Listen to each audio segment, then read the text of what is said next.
Let's get right into it. Number 10. The wandering womb. Picture this. You're feeling a little off. Maybe dizzy, anxious, or even just cranky. Back in ancient Greece, the explanation wasn't that you had skipped lunch or were stressed about taxes. Nope.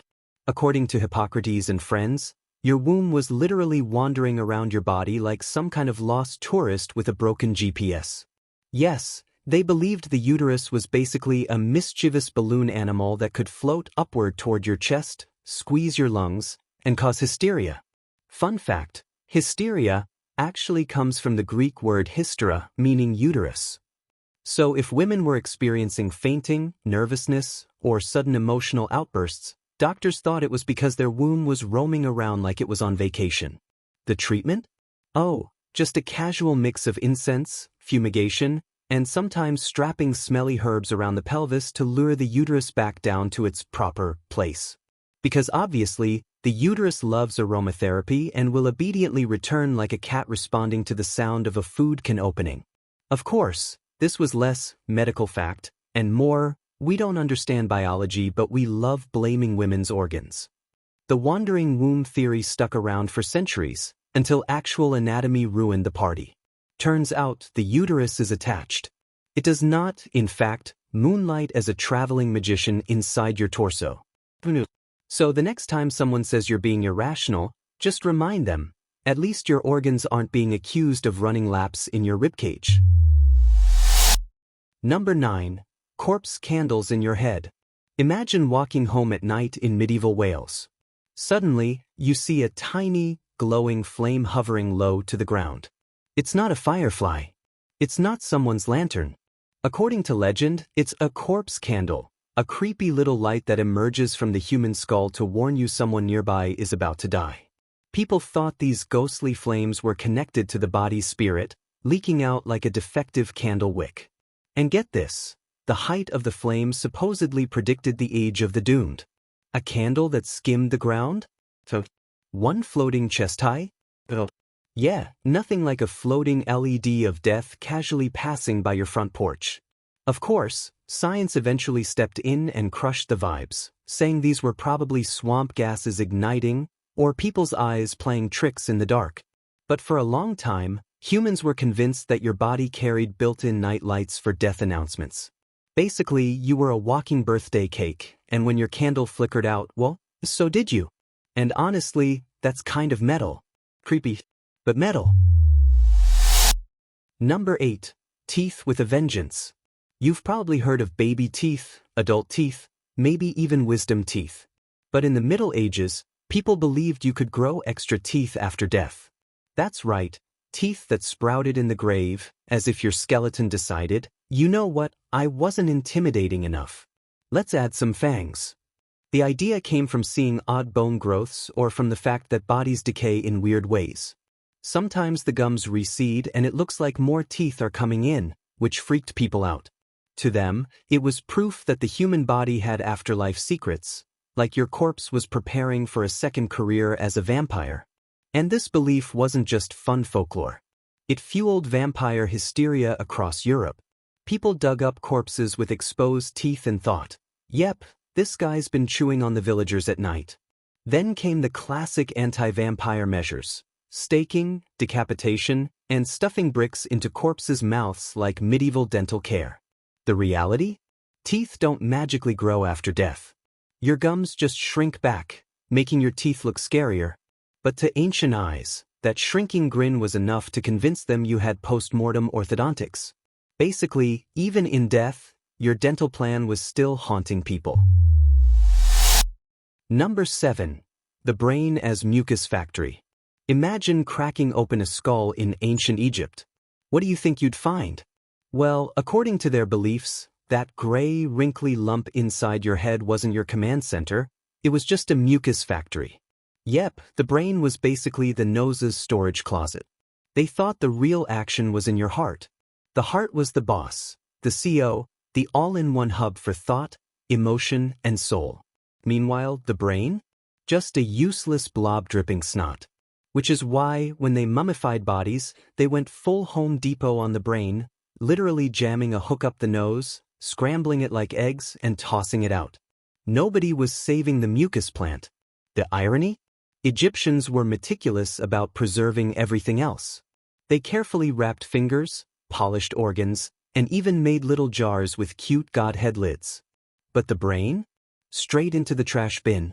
Fast forward a few thousand years, and now we know your brain controls every sneeze, dream, and embarrassing memory replay at 2 a.m. Maybe not such a useless organ after all. So, next time you forget someone's name 5 seconds after they tell you, just be grateful you even have a brain to malfunction with. Ancient Egyptians would have happily scooped it out with a stick. Number 6. Sneezes summon your soul. Picture yourself mid-sneeze. Eyes closed, face contorted, the full pre-explosion buildup. In ancient times, people thought this wasn't just a bodily reflex, it was your soul literally trying to escape. A sneeze was basically your spirit speedrunning toward the exit door. This belief was so widespread that cultures everywhere scrambled for sneeze protection phrases. The Greeks and Romans thought sneezing was a message from the gods, like a divine ding notification. In India, sneezing before doing something important was bad luck, a cosmic warning to rethink your life choices. And of course, in Europe, people started saying, "God bless you," as a way to staple your soul back inside your body. The logic wasn't entirely stupid. Sneezing is violent. Your body literally launches air out of your face at around 100 miles per hour. If anything feels like your essence is ejecting, it's that. Plus, sneezes were linked to illness, and in times of plague, every sneeze was basically a death lottery ticket. Science eventually revealed it's just your body yeeting irritants out of your nose. But still, the superstition stuck around. That's why, thousands of years later, when you sneeze in a room, half the people will instinctively bless you, and the other half will just glare because you didn't cover your mouth. Number 5. The heart that talks. We've all heard the phrase, "listen to your heart." But in ancient China, that wasn't a metaphor. They thought your heart literally talked. Like, had its own language. According to traditional beliefs, the heart housed not only blood but also consciousness, wisdom, and a kind of cosmic Wi-Fi signal that connected you to the universe. Doctors believed that if your heart was healthy, you'd think clearly and make good decisions. If it was sick, well, congratulations, you were destined to be an emotional mess. Anxiety, confusion, even bad dreams, all traced back to a heart that was misbehaving like a drunk roommate. They even thought the tongue was the sprout of the heart. So if you spoke nonsense, rambled, or couldn't express yourself, that was proof your heart's signal was jammed.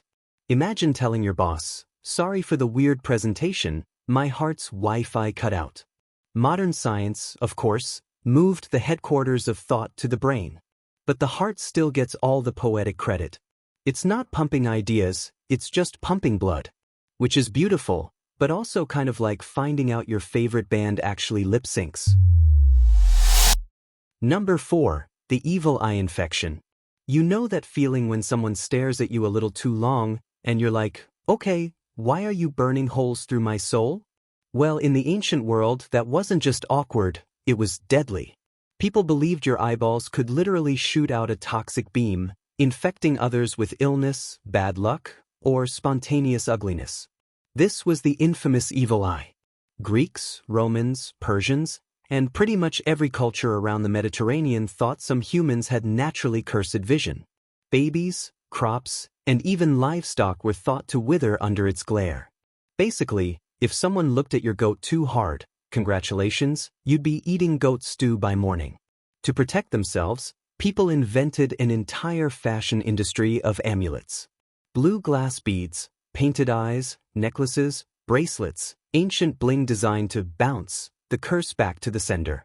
It was less about accessorizing and more about saying, "Hey, don't fry me with your cursed laser pupils." Of course, science eventually killed the vibe, saying eye contact is just light bouncing around. But deep down, the superstition lingers. That's why those little blue-eye charms are still everywhere today, dangling on keychains and hanging in cars. Because even if we don't believe eyes shoot poison beams, part of us still wonders if that person in the corner is silently hexing us for eating the last slice of pizza. Number 3. blood as fuel for demons. Imagine waking up in the middle of the night, unable to move, with something pressing on your chest.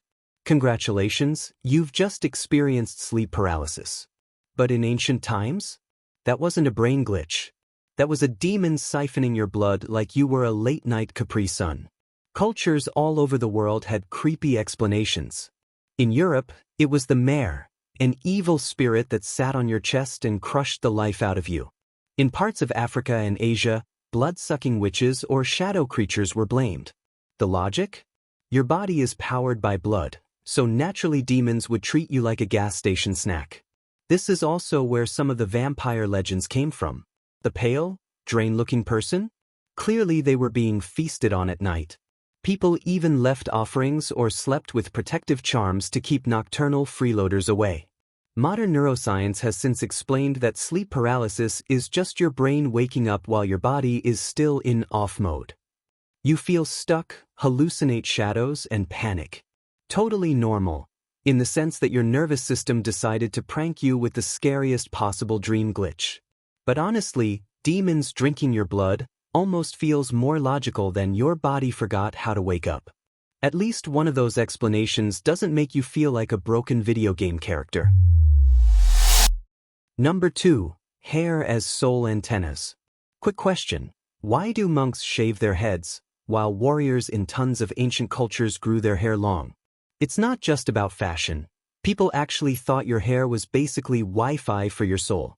In many ancient societies, hair was considered a spiritual antenna that connected you to divine energy, vitality, and even psychic powers.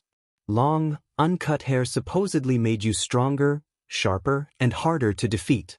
Think Samson from the Bible, whose haircut was basically the worst barber appointment in history. On the flip side, shaving your head was seen as humility, cutting the soul wires, so you could focus on higher truths instead of raw power. Monks, priests, and ascetics often went bald to prove they weren't trying to hoard cosmic energy. This belief got weirdly detailed too. Some cultures thought split ends or tangled hair meant your spiritual signal was weak. Others burned hair clippings to prevent witches from stealing them and cursing you. Hair wasn't just dead protein, it was your mystical USB cable to the universe. Modern biology? Yeah, it says your hair is just keratin, dead stuff that doesn't feel, doesn't transmit, doesn't do anything except make you look good or regret that 2008 emo haircut. Still, the idea of hair as antennas is kind of poetic. Makes you wonder if your frizz is just your soul picking up static.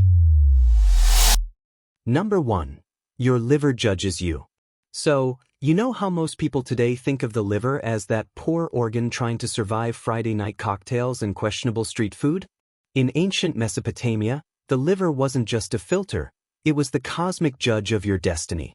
The Babylonians, Sumerians, and Etruscans were obsessed with a practice called hepatoscopy, which sounds like a fancy medical scan but was actually staring at sheep guts. Priests would sacrifice an animal, pull out its liver, and then read it like a fortune cookie.